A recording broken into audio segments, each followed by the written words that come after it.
Okay, I'm really hoping that this works well tonight.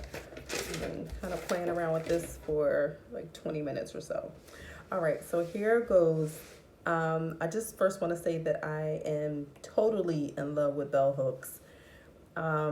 This book, through every page, like every chapter, I'm becoming like more inspired, more insightful, more reflective as I think about myself as a instructor, as a therapist, and just more deep as I think about myself more deeply as a human being overall, and just like how I show up in different places and how I engage others. This book is really causing me just to be in just to be more centered and more introspective. So the chapter that really resonated with me the most, I would have to say, I think was chapter 12, and then moving out of 12 into 14. Um, I have wrote so many things down, and my handwriting is disgusting.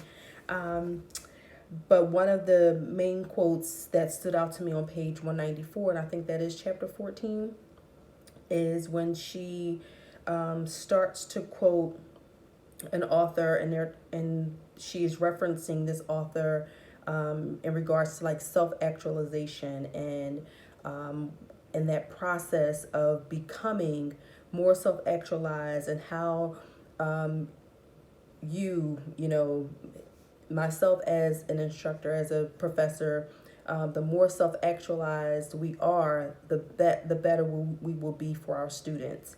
So the quote goes, "Learning to live. The purpose of education is to show students how to define themselves authentically and spontaneously in relation to the world. Then professors can best teach if we ourselves are self-actualized."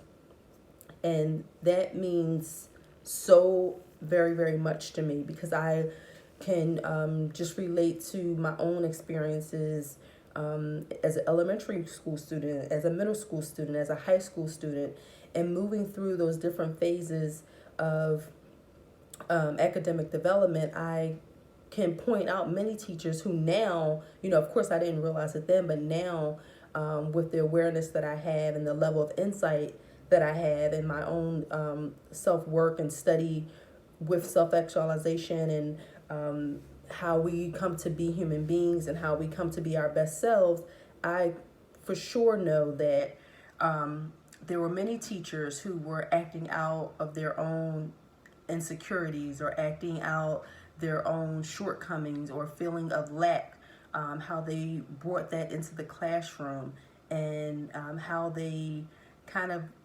unleashed or became unhinged in the classroom because of some of the deficits within themselves that kind of remained unchecked for so very, very long. And Bell Hooks does such an amazing job of bringing the conversations to the classroom and inspiring students in such a way that allows them to take ownership of their own process. And I believe that was also mentioned. I don't think I wrote the page number down. I want to say that happened back probably in chapter 12. Um, oh God, there were so many things. Right. So where she starts talking about the student's responsibility for learning, and meaning that it is a two-way process. Not only is the teacher there nurturing the process and kind of like being at the forefront of the process, but the student also has the responsibility to kind of take ownership of what they need to get out of it, or what they want to get out of the experience. And that goes back to that whole beginning chapters where we were talking about like how we're cultivating that space of safety, and how we're cultivating the voices of the unheard, and nurturing those